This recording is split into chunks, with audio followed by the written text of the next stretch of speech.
Welcome to Weekly Digest, where we highlight the works of ministers of government as they push the administration's development agenda. Picking up from where we left off last week, Minister of Health Dr. Frank Anthony says the country's Johnson & Johnson vaccine stock has depleted, as it is currently being used as a primary vaccine as well as a booster.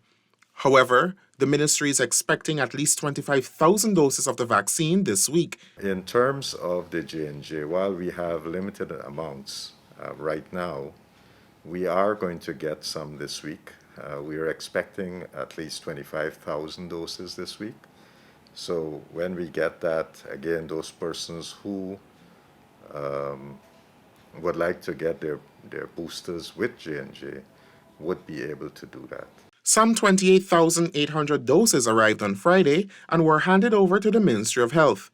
Minister Anthony says after a scientific evaluation, it has been decided that the US-made Pfizer vaccine will also be given as a booster shot for persons who took the Sputnik V vaccine. The following day, Dr. Anthony announced the continuation of the mobile vaccination program, which will only take place in remote areas this year. So we have taken a decision where we're going to have fixed sites in all the regions, so people know these sites are there. They can come anytime and get their vaccines there.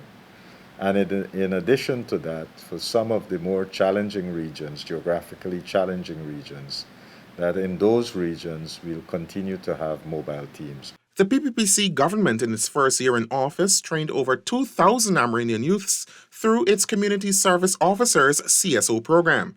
Minister of Amerindian Affairs Pauline Sukai says this program allows for individuals to be trained and to support the development of their communities. In 2021, we had a full complement of 2,000.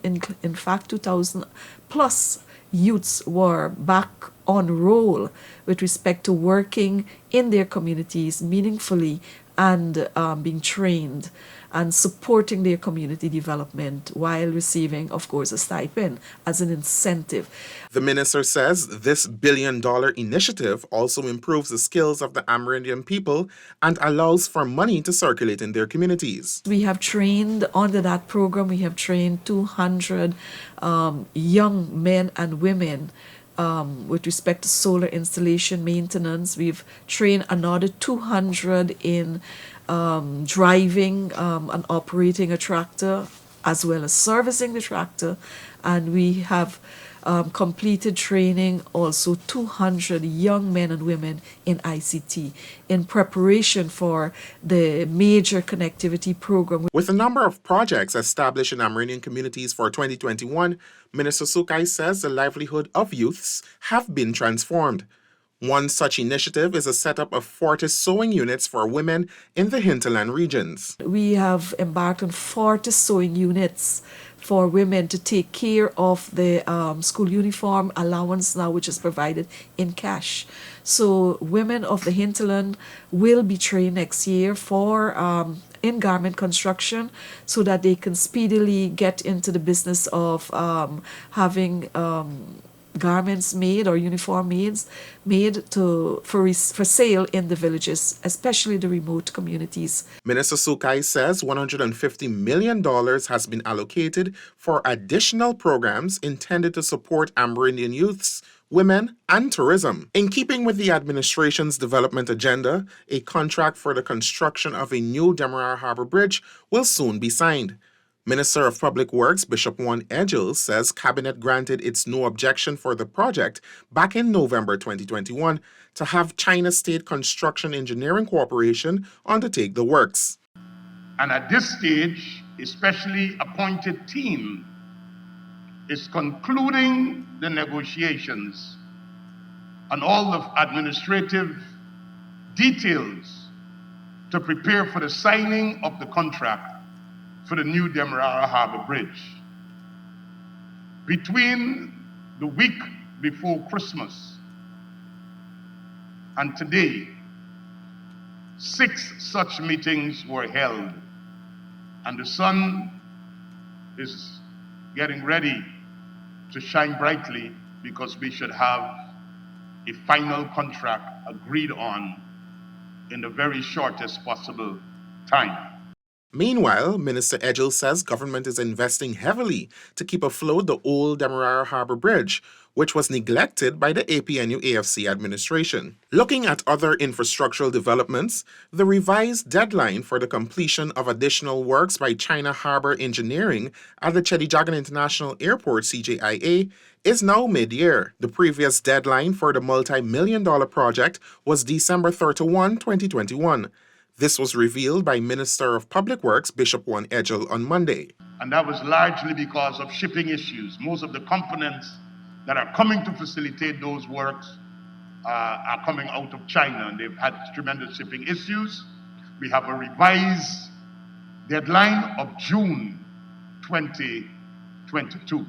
The incomplete works include the construction of a curtain wall, corridors for 2 boarding bridges, and a superstructure. The works being executed by China Harbour is funded by the said company to the tune of $1.8 billion. The work is about 54% complete. The Minister of Public Works says government is paying attention and keeping an eye out for non-performing contractors. Minister Edgell says this is to ensure that Guyanese benefit from efficient and quality work for their dollars. But I can tell you, at the ministry, when it comes to the award of contracts, we have a responsibility to ensure that when we are engaging a contractor, is someone who has the reputation and who could get the job done.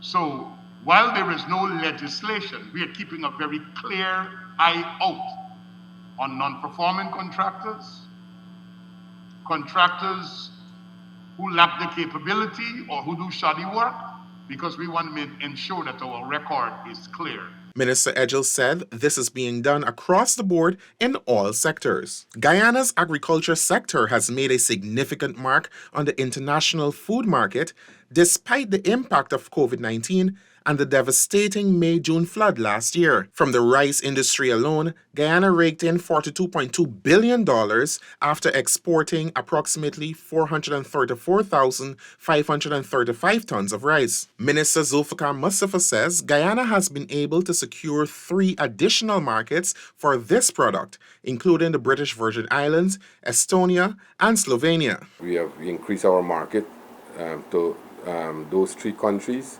We now have close to about 42 countries where we are exporting rice, and we are looking to improve on that. The agriculture sector was able to contribute some $2.6 billion to Guyana's gross domestic product, GDP, in 2021 from the exportation of non-traditional crops alone. Government is seeking to expand operations at the Demerara Sugar Terminal at Ramp Road, Rheinfeldt to facilitate the loading and exporting of paddy and rice.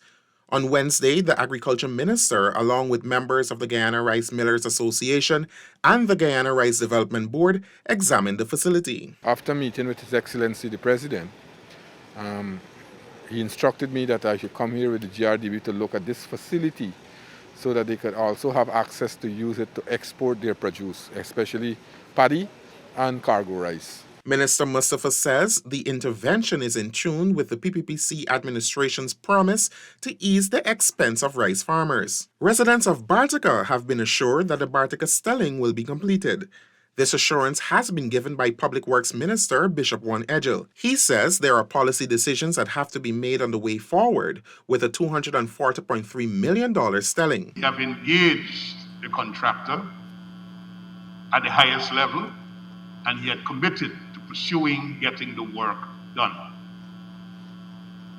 So when I say there's a policy direction, we have to come to a position of saying whether we continue to wait on the contractor or we terminate and put a new contract in place. But I would like to assure the people of Bartica, in 2022, movement on the Bartica stelling will be done. It is something that is part of our budget 2022 proposals, and we expect between 2022-2023, the entire Bartica stelling should be completed. Whether it is done by the old contractor or we go to a new contractor, but we are moving towards getting it complete. Meanwhile, the Leg 1 stelling is about 55% complete. The $413 million stelling is slated to be substantially completed in May 2022. On the country's river and sea defense, Minister Edgell said this has been strengthened with 6,695 meters of new structures, while 64,651 meters of existing defense structures were maintained in 2021. Close to 1,000 housing units are being constructed by the Central Housing and Planning Authority, CHNPA, targeting low to moderate income earners as well as young professionals. Speaking with DPI, Minister of Housing and Water Colin Crowell said approximately 590 low and moderate homes are being constructed. These include 350 units in Cummings Lodge, Greater Georgetown, 100 in Prospect, East Bank, Demerara, 100 in Williamsburg, Region 6, and 40 in Amelia's Ward, Linden, Region 10.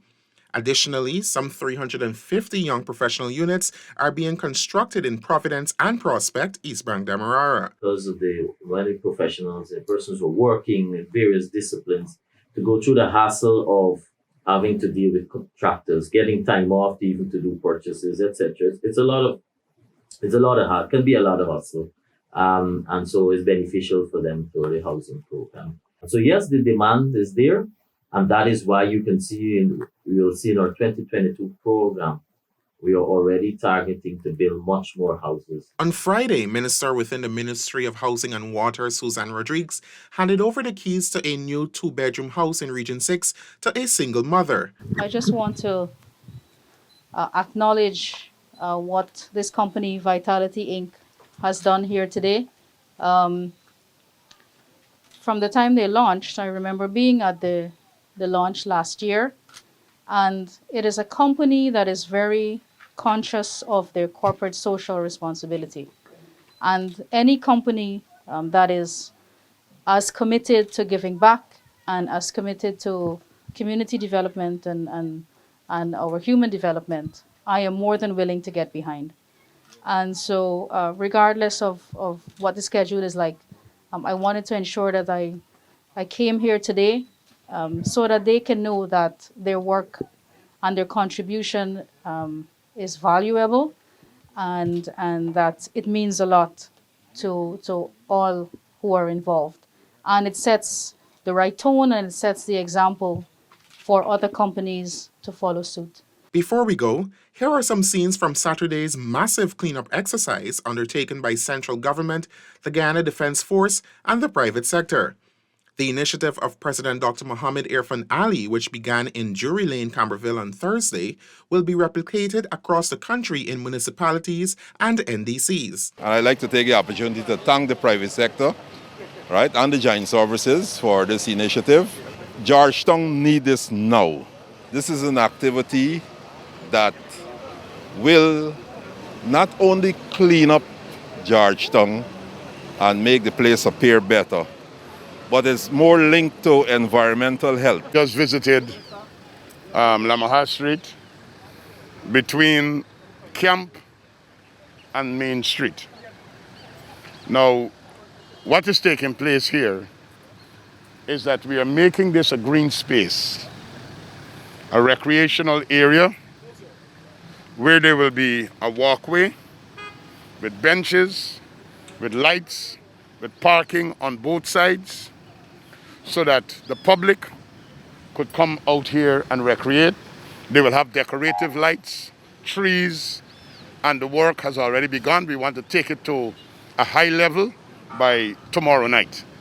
So you would have seen we have cleared up here, just like we did on Drury Lane, all the things that were on here, and we're now moving the old equipment so we'll be able to get the civil works done. Capital City Georgetown is part and should be part of our national pride, and we should always seek to have Georgetown being kept in its most pristine form and shape. Over the years, that has deteriorated.